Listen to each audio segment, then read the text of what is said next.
समाकलन में हम लोग अभी तक अनिश्चित समाकलन को पढ़ा है। आज हम लोग निश्चित समाकलन के बारे में पढ़ेंगे। समाकलन शुरू करते समय हम आपको बताए थे कि समाकलन जो होता है उसको हम दो तरीके से ज्ञात करते हैं। मतलब समाकलन दो तरीके का होता है। एक तो होता है अनिश्चित समाकलन और दूसरा है निश्चित समाकलन।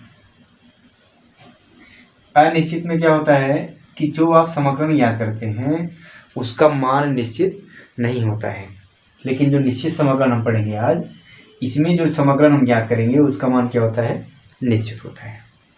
जैसे हम लोगों ने यक्स का समाकलन पढ़ा, तो इसका समाकलन क्या मिले, x² + c। तो ये जो आंसर है इसमें ये जो वैल्यू मिल रही है x की वैल्यू, तो ये x ही है, अर्थात ये निश्चित संख्या नहीं है, तो इसीलिए बोला जाता है ये अनिश्चित समाकलन है। लेकिन जब निश्चित समाकलन में इसका हम मान ज्ञात करेंगे, समाकलन करेंगे, तो इसके साथ एक लिमिट दी रहती है कि यहाँ से यहाँ तक ही आपको समाकलन ज्ञात करना है। अर्थात अगर 1 to 2 दे दे और x का समाकलन ज्ञात करना दे, तो x का समाकलन क्या आएगा, x² आएगा। फिर लिमिट हम रखेंगे 1 to 2, और ये लिमिट कैसे रखा जाता है, ये x के स्थान पे 2 रखेंगे, आपका उच्च सीमा पहले रखेंगे माइनस फिर निम्न सीमा रखेंगे। तो ये 2 का स्क्वायर यहाँ पे /2 -1 का स्क्वायर /2, अर्थात ये 4/2 -1/2, तो ये आ जाएगा 3/2। अब देखो जो इसका समाकलन है, इस लिमिट के लिए एक निश्चित संख्या प्राप्त हुई है, जबकि इसमें अनिश्चित समाकलन में ये कोई निश्चित संख्या नहीं है। यहाँ पे x के लिए कई वैल्यूज हो सकती हैं, तो इसका मान निश्चित नहीं है। तो इस प्रकार से समाकलन में हम लोग अनिश्चित समाकलन पढ़े हैं। आज हम लोग पढ़ेंगे निश्चित समाकलन। अब आप ये यहाँ पे देख चुके हैं कि निश्चित समाकलन जो होता है उसका एक अद्वितीय हल होता है, अद्वितीय मान होता है, कोई दूसरा मान, कोई दूसरा आंसर इसका नहीं होगा। तो निश्चित समाकलन आप इसी तरीके से ज्ञात करेंगे। इसको भी इसके अगले वाले एक्सरसाइज पढ़ेंगे। जो आज हम लोग पढ़ेंगे वो है योगफल की सीमा के रूप में समाकलन। थोड़ा समाकलन निश्चित समाकलन ही है, बस उसको एक तरीके से लगाते हैं योगफल की सीमा के रूप में, बाकी डायरेक्टली आप समाकलन कर देंगे। इसको अगले एक्सरसाइज में पढ़ेंगे। तो हमें देखना है कि निश्चित समाकलन होता क्या है। सबसे पहले हम पढ़ेंगे निश्चित समाकलन क्या होता है। जैसे फलन आपका x का समाकलन ज्ञात करना है, ये भी तो एक फलन ही है। अगर इसका हम ग्राफ बनाएं, इसका मतलब इस तरह से कोई भी फलन है उसका अगर हम ग्राफ बना रहे हैं, तो मान लीजिए हमारा ग्राफ इस तरह से बन गया, इस तरह से मान लीजिए, ठीक है। अब इसमें लिमिट दी जाएगी आपको, 1 to 2 रहेगा, 1 to 5 रहेगा, कोई भी लिमिट दे सकता है। तो मान ले रहे हैं यहाँ पे 1 है, यहाँ पे 2 है, ठीक। तो यहाँ से लेकर के आपको यहाँ तक इसका मान ज्ञात करना है। तो ये लिमिट देने का यही मतलब है कि इसके अंतर्गत आपको इसका समाकलन ज्ञात करना है, इससे कम इससे ज़्यादा आपको नहीं ज्ञात करना है निश्चित समाकलन में। अब निश्चित समाकलन का मतलब क्या हो गया कि यहाँ से लेकर के यहाँ तक फलन का समाकलन ज्ञात करना है, अर्थात ये जो रीजन बन रहा है, क्षेत्र, ये जो छायांकित हम कर रहे हैं, इसका क्षेत्रफल ही क्या होता है, निश्चित समाकलन होता है। निश्चित समाकलन क्या होगा कि जो आप पॉइंट दिया रहेगा निम्न सीमा और उच्च सीमा, उसके अंतर्गत, इस बिंदु के अंतर्गत, और जो आपका वक्र बनेगा और x अक्ष, इसके अंतर्गत जो क्षेत्र बन रहा है, घिरा हुआ क्षेत्र जो है, उसी का मान ज्ञात करना या क्षेत्रफल ही क्या कहलाएगा, निश्चित समाकलन। अगर समझ में निश्चित समाकलन क्या होता है, इसको केवल और केवल ये जान लीजिए कि निश्चित समाकलन उस लिमिट में वक्र द्वारा x अक्ष के साथ बनाए गए क्षेत्र का क्षेत्रफल होता है। क्लियर। तो यही क्षेत्रफल ज्ञात करते हैं तो हमको निश्चित समाकलन प्राप्त होता है। अब इसी क्षेत्रफल को ज्ञात करने के लिए एक आपका समाकलन दिया गया है जिसको हम बोलते हैं योगफल की सीमा के रूप में समाकलन। अब इसका क्षेत्रफल ही हम ज्ञात करेंगे और वहाँ से इसका फार्मूला प्राप्त करेंगे, कैसे योगफल की सीमा का प्रयोग करके हम समाकलन ज्ञात करते हैं। कोई फलन हम f(x) रखें और उसका किसी लिमिट के अंदर उसका समाकलन ज्ञात करना हो, तो उसको ज्ञात करने के लिए हम योगफल की सीमा के रूप में कैसे ज्ञात करेंगे, ये बात हम यहाँ पे उसके लिए व्यंजक प्राप्त करेंगे। यहाँ पे जैसे दिया है a to b और यहाँ पे कोई फंक्शन है f(x), ये ज्ञात करना है। तो अभी हम बताएं कि निश्चित समाकलन क्या है। समाकलन आपका एक क्षेत्रफल को दिखाता है, तो वो क्षेत्रफल हम ग्राफ बना करके ज्ञात करेंगे, तो योगफल की सीमा के रूप में समाकलन ज्ञात करने का फार्मूला प्राप्त होगा। देखिए, जैसे ये मान लीजिए कोई ग्राफ बन गया, ठीक है। अब यहाँ पे जो बिंदु हम रखेंगे, मान लीजिए कोई बिंदु यहाँ पे ए है, हमारी लिमिट जो दी गई है ये लिमिट a to b है। अच्छा, इसमें देखिए जो लिमिट है इसको बोला जाता है a, क्या है, निम्न सीमा, निम्न सीमा, और b क्या है, उच्च सीमा, अर्थात लोअर लिमिट और ये अपर लिमिट, ठीक है। तो इस पे कोई बिंदु है, ए बी बिंदु ही है, तो इसको यहाँ पे ए मान ले रहे हैं और लास्ट में यहाँ पे बी मान ले रहे हैं। क्लियर? ये देखिए, अगर हम मिलाएं तो हमें यहाँ से ले करके यहाँ तक पूरे ग्राफ का क्या ज्ञात करना होगा, क्षेत्रफल, ठीक है। तो क्षेत्रफल ज्ञात करने के लिए आपको कोई आकृति वर्ग के रूप में, वृत्त के रूप में, आयत के रूप में मिलना चाहिए, तभी हम वहाँ पे फार्मूला ज्ञात करेंगे। तो यहाँ पे ऐसा कुछ नहीं दिख रहा है, ये कोई आकृति वक्र के रूप में है, तो कोई फार्मूला यहाँ पे लगाना संभव नहीं है। तो हम क्या करें, इसको छोटे छोटे आयत के रूप में बांट लें, तो वहाँ पे आयत का सूत्र रख करके हम क्षेत्रफल ज्ञात कर सकते हैं। कैसे? अगर हम एकदम नज़दीकी यहाँ पे देखें ये, तो ये भाग जो दिख रहा है ये बिल्कुल आयत के रूप में दिख रहा है, इतना तो आयत के रूप में दिख रहा है। इसी प्रकार से हम और छोटे छोटे भागों में इसको बांट लेंगे तो ये भी क्या दिख रहा है, एक आयत ही दिख रहा है। इस प्रकार से इसके आप n भाग बना लीजिए, यहाँ तक पूरा डॉट डॉट करके, यहाँ तो सबका अलग अलग क्षेत्रफल ज्ञात करके हम जोड़ देंगे तो पूरे क्षेत्र का क्षेत्रफल हमको प्राप्त हो जाएगा। अरे बात समझ में? ये आप रख लीजिए x0 और ये हो गया x1 x2 x3 ऐसे डॉट डॉट, ये xn-1 और ये xn, इसको आप b रख लीजिए और इसको a रख लीजिए, क्योंकि लोअर लिमिट आपकी ये x0 रहेगा और अपर लिमिट xn रहेगा, ठीक है। इसके बीच मान ले रहे हैं h का अंतर है, h का, इधर भी h का अंतर, इधर भी h का, इधर भी h का। तो अगर हम x0 को a माने हैं तो x1 हमारा क्या आएगा, x1 क्या होगा, इधर ये a है प्लस h करेंगे तो x1 बनेगा, अर्थात a प्लस h। x2 क्या आएगा, x2 देखो यहाँ पे h प्लस h पूरा यहाँ से लेके यहाँ तक 2h plus x1 sorry a, तो ये आएगा a प्लस 2h, भाई यहाँ तक a है और ये h प्लस h क्या हो गया 2h, तो a प्लस 2h। इसी प्रकार से x3 क्या मिल जाएगा, a प्लस 3h मिल जाएगा, समझ बात। इसी प्रकार से xn क्या मिलेगा, xn हमको मिल जाएगा a प्लस nh। इसी से xn जो हम यहाँ पे पॉइंट रखे हैं वो किसके बराबर है, b के बराबर। तो इसको हम क्या लिख सकते हैं यहाँ पे, b equal to a plus nh। हाँ, तो यहाँ से h का मान क्या ज्ञात किया जा सकता है, h बराबर क्या मिल जाएगा, nh बराबर मिल सकते हैं b माइनस a। तो h बराबर हमको प्राप्त हो जाएगा b minus a upon n, ठीक है इतना। अगर यहाँ पे h की लिमिट 0 ली जाए, x टेंड्स टू 0 लिया जाए तो n क्या होगा, तो ये जब 0 लिया जाएगा तो ये क्या हो जाएगा, इनफाइनाइट हो जाएगा। तो यहाँ पे कर सकते हैं, यहाँ पे यदि h टेंड्स टू 0 लिया जाएगा तो 1/n, अर्थात 1/n 0 हो जाएगा। तो 1/n जब 0 होगा तो हम लिख सकते हैं n टेंड्स टू क्या होगा, इन्फिनिटी, ठीक है। अभी इसका प्रयोग मिलेगा जब हम क्षेत्रफल ज्ञात करेंगे, तो हम इसका प्रयोग करेंगे। ये पॉइंट के बारे में आपको समझ में आ गया होगा, x1 x2 x3 xn क्या क्या आपके हो रहे हैं, a plus h a plus 2h, इस तरह से। अब देखिए इसका नाम हम लिख दे रहे हैं a b c और d। तो इसका समाकलन होने का मतलब है कि क्षेत्र इसका जो बन रहा है, अर्थात area of A B C D A, मतलब इस पॉइंट ए टू बी से और वक्र द्वारा x अक्ष के साथ जितना क्षेत्र बन रहा है, जितना क्षेत्र छायांकित हुआ है, पूरे का क्षेत्रफल ज्ञात कर लेंगे तो इसका समग्र हमको प्राप्त हो जाएगा। चलिए इसका समग्र कैसे ज्ञात करेंगे, आप देखिए इस आयत में ये चौड़ाई h हो गई, लंबाई क्या होगी, ये तो फलन हमारा y बराबर है ना, ये तो y है एफ एक्स, ये हमारा क्या है y equal to f x है। फलन होता है ना एफ एक्स, एक्स का मान रखोगे y का मान मिलेगा, तो ये एफ एक्स होता है।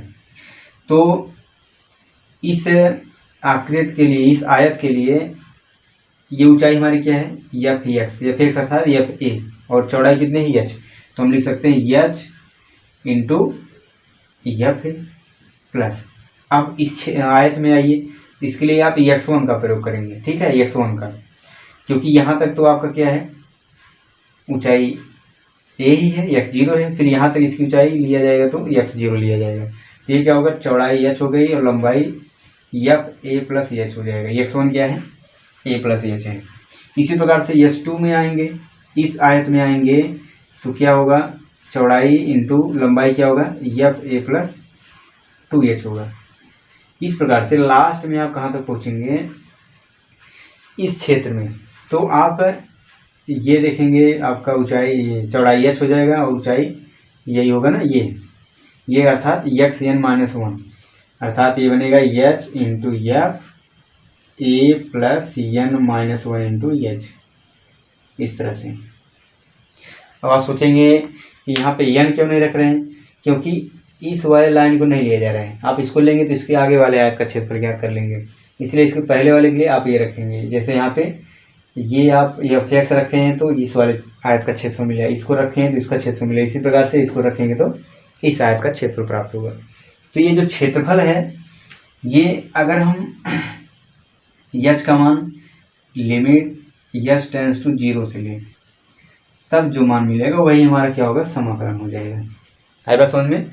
इसको देखिए हम कैसे रख सकते हैं, ये से देखो यहाँ से सब हर जगह से बाहर कर सकते हैं कामन, अर्थात बाहर में केवल कामन किया जा रहा है, तो h into F A plus F A plus H plus F A plus 2h plus dot dot F A plus n-1 into H, ठीक है। h का मान हमको पता है क्या, b माइनस ए अपान n। जब हम यहाँ पे h के स्थान पे b माइनस ए अपान n कर देंगे, अर्थात h को किस में चेंज करेंगे n में, तो n के लिए लिमिट क्या हो जाएगी इन्फिनिटी। तो यहाँ पर हम लिख सकते हैं n टेंस टू इन्फिनिटी, और h के स्थान पे क्या आ जाएगा b minus A upon n, b minus A upon n into F A plus H plus F A plus 2h and so on F A plus n-1 into H, ठीक है। तो इसमें देखिए जो b माइनस ए है वो अचर पद है, इसको आप बाहर भी कर सकते हैं, बाहर करेंगे तो ये क्या आ जाएगा limit b minus A into limit n tends to infinity into 1/n हो जाएगा, b माइनस ए क्या हो जाएगा बाहर हो जाएगा, तो बचेगा क्या f A plus F A plus H plus F A plus 2h plus F A plus n-1 into H, ये आपका आ जाएगा a to b f x into D x का मान, ठीक है। तो ये आपका फार्मूला प्राप्त हुआ, इसका प्रयोग करके हम फलन का समाकलन ज्ञात कर लेंगे, किस रूप में, योगफल की सीमा के रूप में। तो अभी इस पर एग्जाम्पल लगाएंगे, एक दो एग्जाम्पल लगाएंगे तो आपको समझ में आ जाएगा कि फार्मूले का प्रयोग कैसे करना है और कैसे समाकलन इसका प्रयोग करके ज्ञात करते हैं। देखिए प्रश्न वाले 7.8 का पहला क्वेश्चन है, limit a to b x into D x का समाकलन ज्ञात करना है। लिमिट उसकी क्या है a टू b है, अर्थात लोअर लिमिट a है, अपर लिमिट b है। तो इसका समाकलन में फार्मूले के रूप में जो फार्मूला भी हमने प्राप्त किया है उस पर रखकर ज्ञात करते हैं। तो फार्मूला हमारा क्या है, हम जानते हैं कि A to B F x into D X is equal to क्या होता है, B minus A into limit N tends to infinitive और ये 1/n into F A plus H plus A plus 2h ऐसे करके आएगा plus F A plus N minus 1 into H. ठीक है, इसी फार्मूले पे इसको रख करके हम समाकलन इसका ज्ञात करते हैं। देखिए इसमें लिमिट ए और बी, तो ए और बी के स्थान पे वही दिया गया है, तो सीधे सीधे हम क्या रखेंगे, b minus A into limit N tends to infinitive 1/n into f x बराबर क्या है, एक्स ही है, एफ एक्स बराबर क्या है, एक्स। तो जैसे देखो एफ एक्स बराबर यहाँ पे क्या दिया गया, एक्स ही दिया गया है, तो जब हम एफ ए ज्ञात करेंगे तो एक्स के स्थान में क्या आएगा, ए आएगा। एफ ए प्लस एच ज्ञात करेंगे तो इसी एक्स के स्थान पे ए प्लस एच आएगा, यही होगा ना। यहाँ देखो एफ ए प्लस एच इसका मान याद करना है, तो एफ ए का मान क्या आएगा, जब हमारा फलन एफ एक्स बराबर एक्स दिया है तो एफ ए का मान ए आएगा, तो यहाँ पर हम रख सकते हैं A plus F A plus H क्या आएगा, ए प्लस एच आएगा। और ए प्लस 2h जब यहाँ पर रखेंगे एफ ए प्लस 2h है तो आगे क्या मिलेगा, ए प्लस 2h ही मिलेगा। इस प्रकार से आपको लास्ट तक क्या मिलेगा, A plus N minus 1 into H, ये मिलेगा। क्लियर है बात। आपको एफ ए प्लस एच इसका मान रखना है, तो एफ एक्स बराबर यहाँ हम देख रहे हैं एक्स दिए गए, एफ एक्स बराबर एक्स, तो एफ ए बराबर ए मिलेगा, एफ ए प्लस एच है। आपका मान इस तरह से ज्ञात करके इसमें रख लेंगे। अब इसको सॉल्व करना है, यहाँ पे बहुत ही क्रिटिकल मैथमेटिक लगेगा कि सारे जो सीरीज पढ़े हम लोग, समांतर श्रेणी, गुणोत्तर श्रेणी, इस प्रकार का, और संख्याओं के योगफल के रूप में सारा का सारा इसमें प्रयोग होना है, ये आपको होना जरूरी है। तो ये देखिए क्या आएगा, b minus A into limit N tends to infinitive into 1/n। देखो ए पूरा कहाँ तक है, एन तक। यहाँ से अगर आप सोचें कि एन माइनस होना ही है तो एन माइनस यहाँ से शुरू हुआ है ना, एक यहाँ भी है, तो पूरा ए जब जोड़ेंगे तो एन ए आ जाएगा। ठीक है, प्लस ये से देखो यहाँ से शुरू है 1 से 2 फिर 3 कहाँ तक, एन माइनस 1 तक। ये देखो एच 2h 3h 4h ऐसे ऐसे एन माइनस 1h। तो यहाँ पे जब हम एच कॉमन करेंगे तो मिलेगा 1 plus 2 plus 3 plus 4 plus dot dot कहाँ तक, एन माइनस 1 तक। ठीक है, तो ये आपका आ गया, एच कॉमन करने पे ये बना है, यहाँ पे 1 बचे, यहाँ पे 2, इसके आगे 3 4 ऐसे ऐसे एन माइनस 1। अब ये देखिए क्या आएगा, b minus A into limit N tends to infinitive 1/n। ये तो एन ए ही है, एच इंटू एक को आप जोड़ेंगे 1 2 3 4 ऐसे जोड़ते एन तक, तो 1 प्लस 2 प्लस 3 ऐसे ऐसे, इसका योगफल क्या होता है, एन इंटू एन प्लस 1/2 होता है। जब हमारी लास्ट वाली संख्या एन माइनस 1 है तो एन के स्थान क्या रखेंगे, एन माइनस 1 इंटू इधर भी एन माइनस 1 प्लस 1/2, तो ये खत्म, अर्थात एन इंटू एन माइनस 1/2 आएगा। ये क्या आएगा, एन इंटू एन माइनस 1/2 ऐसे मिलेगा। क्लियर है, आप समझ लीजिएगा। 1 प्लस 2 प्लस 3 एन तक योगफल क्या होता है, एन इंटू एन प्लस 1/2 होता है। तो एन के स्थान पे क्या रखेंगे, एन माइनस 1, यहाँ पर रख दीजिए, यहाँ पर रख दीजिए, तो ये कैंसिल हो जाएगा, ये आपका योगफल प्राप्त होगा। अब आप इसमें से भी एन कॉमन कर सकते हैं, यहाँ पे देखो एन है, इसमें एन है, तो कॉमन करेंगे तो क्या आ जाएगा, B minus A into limit X tends to infinitive 1/n into N.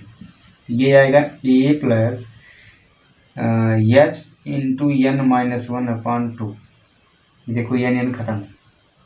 ठीक है, अब क्या मिल रहा है, ये आ जाएगा B minus A into limit N tends to infinitive, ये आ गया a plus h n minus 1/2, यही ना।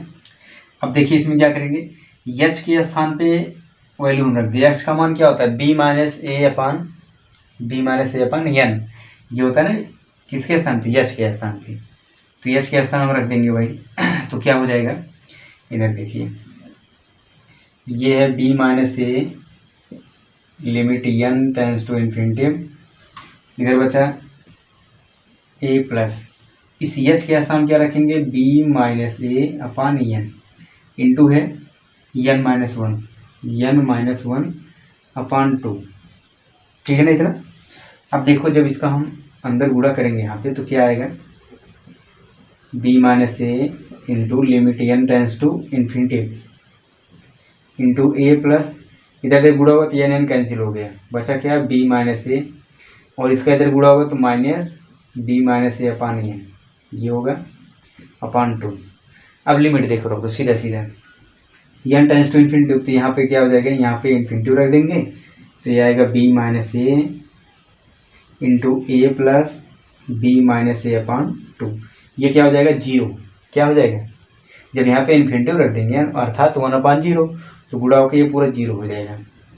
इसको हल कर लीजिए b माइनस ए इंटू ये होगा 2a प्लस b माइनस ए अपान टू, अर्थात ये आ जाएगा a प्लस बी, यहाँ पे आएगा ये देखो b माइनस ए इंटू बी प्लस ए अपान टू, तो हमको मिलेगा क्या बी स्क्वायर माइनस ए स्क्वायर अपान टू, तो ये आ जाएगा आपका आंसर।